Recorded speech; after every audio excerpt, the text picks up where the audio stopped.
kila watu wana kiongozi. Kwa na hawa waliofanya maandamano wana kiongozi. Hao viongozi wenyewe waliita maandamano ili sisi tupate kuita maandamano.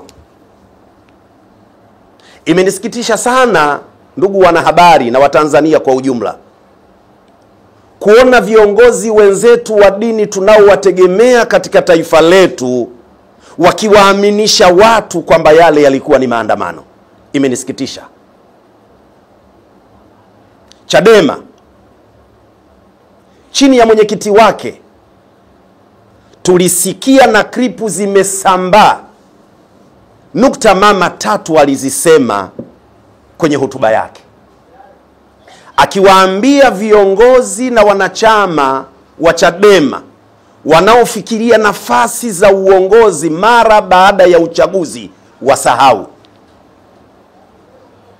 Alisema kwa maana wanakwenda kukinukisha. 1. Pili, alisema tunakwenda kufanya uasi. 3, alisema tunakwenda kuvuruga uchaguzi. Matatu haya kwa mtu anayependa taifa lake huwezi kuita kulikuwa kuna maandamano.